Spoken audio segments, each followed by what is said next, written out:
Jassimplecooking. இன்னைக்கு நாம chicken noodles எப்படி செய்யறதுன்னு பார்க்கலாம்.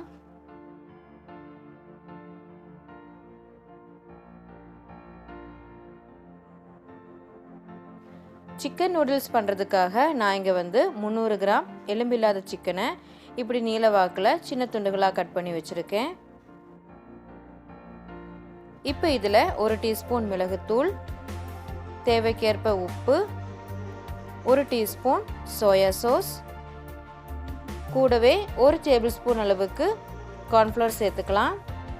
அதுக்கப்புறமா இதில் 1 முட்டை சேர்த்துக்கோங்க. சேர்த்துட்டு இது நல்லா மிக்ஸ் பண்ணி விட்டுறலாம். இப்போ எல்லாம் சேர்த்து நல்லா மிக்ஸ் பண்ணியாச்சு. இப்போ இது சைடில் இருக்கட்டும்.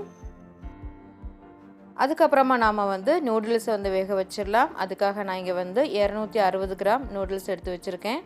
இப்போ இது வேக வைக்கிறதுக்காக ஒரு பெரிய பாத்திரத்தில் தண்ணி கொதிக்க வச்சுருக்கேன். இப்போ இதில் 1 டேபிள் ஸ்பூன் அளவுக்கு உப்பு சேர்த்துக்கலாம். கூடவே 2 டேபிள் ஸ்பூன் அளவுக்கு எண்ணெய் சேர்த்துக்கோங்க. இப்போ தண்ணி சூடானதும் நாம் எடுத்து வச்சுருக்கிற நூடுல்ஸை உள்ளே போட்டுடலாம். இப்போ நூடுல்ஸை சேர்த்ததுக்கப்புறமா நல்லா கலந்து விட்டுக்கோங்க. இது ஒரு 8லேருந்து 10 நிமிஷம் வேக வச்சிடலாம்.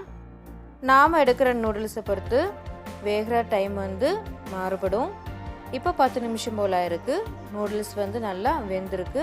இப்போ நாம் ஸ்டவ் ஆஃப் பண்ணிவிட்டு இது வடிகட்டிடலாம்.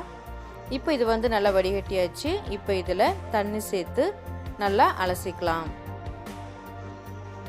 நான் பச்சை தண்ணி சேர்த்து தான் அலசியிருக்கேன். இப்போ நாம் இதை வடிகட்டிடலாம். இப்போ நூடுல்ஸை வடிகட்டி வச்சாச்சு. இப்போ இது சைடில் இருக்கட்டும். அதுக்கப்புறமா ஸ்டவ் ஆன் பண்ணி ஒரு கடாய் வச்சுக்கோங்க. இப்போ இதில் 2 டேபிள் ஸ்பூன் அளவுக்கு எண்ணெய் சேர்த்துக்கலாம். எண்ணெயை நல்லா ஸ்ப்ரெட் பண்ணி விட்டுக்கோங்க. இப்போ இதில் முட்டை சேர்த்துக்கலாம். நான் இங்கே 3 முட்டை எடுத்திருக்கேன். நீங்கள் எக்ஸ்ட்ரா கூட எடுத்துக்கலாம். இப்போ இதில் கொஞ்சமாக உப்பு, அதுக்கப்புறமா 1/2 டீஸ்பூன் அளவுக்கு மிளகுத்தூள் சேர்த்துக்கலாம். லைட்டாக வெந்ததுக்கப்புறமா இப்போ நாம் இது சின்ன சின்ன துண்டுகள் வர்ற மாதிரி கலந்து விட்டுக்கலாம்.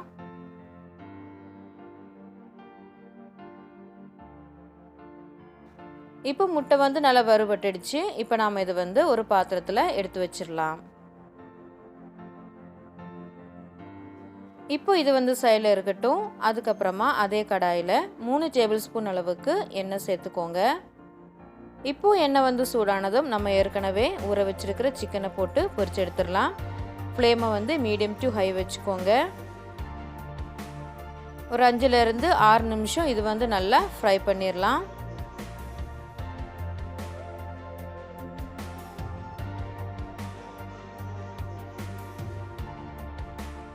இப்போ சிக்கன் நல்லா ஃப்ரை ஆயிடுச்சு. இப்போ நாம் இது ஒரு பாத்திரத்தில் எடுத்து வச்சிடலாம். இப்போ சிக்கனை சைடில் எடுத்து வச்சிடலாம். அதுக்கப்புறமா அதே கடாயில் 4லேருந்து 5 டேபிள் ஸ்பூன் வரைக்கும் எண்ணெய் சேர்த்துக்கோங்க. எண்ணெய் சூடானதும் இப்போ இதில் 1 டேபிள் ஸ்பூன் சின்னதாக கட் பண்ண இஞ்சி, 2 டேபிள் ஸ்பூன் சின்னதாக கட் பண்ண பூண்டு சேர்த்துக்கலாம். சேர்த்துட்டு ஒரு 30 செகண்ட் இது நல்லா வதக்கிக்கோங்க. இப்போ இஞ்சியும் பூண்டும் லைட்டாக வறுபட்டதுக்கு அப்புறமா இப்போ இதில் ஸ்ப்ரிங் அனியன் உள்ள வெள்ளை பாட்டை நான் நீலவாக்கில் கட் பண்ணி வச்சுருக்கேன். அதை இப்போ சேர்த்துடலாம். கூடவே ஒரு சின்ன சைஸ் கேரட்டை நீலவாக்கில் கட் பண்ணி சேர்த்துக்கோங்க. சேர்த்துட்டு 2லேருந்து 3 நிமிஷம் இது நல்லா வேக வச்சிடலாம். இப்போ வெங்காயம் கேரட்டும் ஓரளவுக்கு வதங்கிடுச்சு. இப்போ நாம் இதில் குடமிளகா சேர்த்துடலாம். நான் இங்கே 1.5 குடமிளகாவை நீலவாக்கில் கட் பண்ணி சேர்த்துருக்கேன். கூடவே நிலவாக்கில் கட் பண்ண முட்டைக்கோஸ் சேர்த்துக்கலாம். இது மெஷர்மெண்ட் கப்பில் அளந்தீங்கன்னா கிட்டத்தட்ட 2 கப் போல் இருக்கும். சேர்த்துட்டு நல்லா கலந்து விட்டுக்கோங்க. நல்லா கலந்து விட்டதுக்கப்புறமா இப்போ இதில் காய்க்கு தேவையான அளவுக்கு உப்பு சேர்த்துக்கலாம். சேர்த்துட்டு 2 நிமிஷம் நல்லா வதக்கிக்கோங்க. இப்போது காயெல்லாம் ஓரளவுக்கு வதங்கிடுச்சு. இப்போ நாம் இதில் 1/2 டீஸ்பூன் அளவுக்கு மிளகுத்தூள் சேர்த்துக்கலாம். அதுக்கப்புறமா 1 டீஸ்பூன் வினிகர் சேர்த்துக்கோங்க. கூடவே 1 table spoon dark soya sauce, 2 table spoon red chilli sauce, அதுக்கப்புறமா 2 டேபிள் ஸ்பூன் டொமேட்டோ சாஸ் சேர்த்துக்கோங்க. உங்கள் டேஸ்ட்டுக்கு தகுந்தவாறு சாஸ் எல்லாம் எக்ஸ்ட்ரா கூட சேர்த்துக்கலாம். அதே மாதிரி காய்கறி இன்னும் கொஞ்சம் எக்ஸ்ட்ரா இல்லைன்னா குறைவாக கூட சேர்த்துக்கலாம். இப்போது சாஸ் எல்லாம் சேர்த்து நல்லா கலந்து விட்டதுக்கு அப்புறமா இப்போ இதில் நம்ம வேக வச்சு எடுத்து வச்சிருக்கிற நூடுல்ஸை வந்து போட்டுடலாம். கூடவே நம்ம ஃப்ரை பண்ணி வச்சிருக்கிற சிக்கனையும் போட்டுடலாம். கூடவே கொஞ்சம் ஸ்ப்ரிங் அனியன் சேர்த்துக்கோங்க. சேர்த்துட்டு நல்லா கலந்து விட்டுக்கோங்க. ஒரு கரண்டி இல்லைன்னா ஃபோர்க் வச்சு இப்படி நல்லா மிக்ஸ் பண்ணி விட்டுக்கோங்க. நல்லா கலந்து விட்டதுக்கு அப்புறமா இது வந்து 2லேருந்து 3 நிமிஷம் நல்லா வதக்கிக்கோங்க. இது வந்து லைட்டாக ரோஸ்ட் ஆகி வரணும். இப்போ இது 2லேருந்து 3 நிமிஷம் நல்லா வதக்கியாச்சு. இப்போ நாம் இதில் கொஞ்சமாக உப்பு சேர்த்துக்கலாம். கூடவே 1/2 டீஸ்பூன் அளவுக்கு மிளகுத்தூள், அதுக்கப்புறமா நம்ம வறுத்து வச்சிருக்கிற முட்டையை சேர்த்துடலாம். கூடவே கொஞ்சம் ஸ்ப்ரிங் ஆனியன் சேர்த்துக்கோங்க. சேர்த்துட்டு நல்லா மிக்ஸ் பண்ணி விட்டுக்கோங்க. நல்லா மிக்ஸ் பண்ணி விட்டதுக்கு அப்புறமா இப்போ இதில் உப்பு செக் பண்ணி பார்த்துக்கோங்க. கம்மியாச்சுன்னு சேர்த்துக்கோங்க. நான் வந்து கொஞ்சம் உப்பு சேர்த்துக்கிறேன். சேர்த்துட்டு நல்லா கலந்து விட்டதுக்கு அப்புறமா நாம் வந்து ஸ்டவ்வை ஆஃப் பண்ணிடலாம்.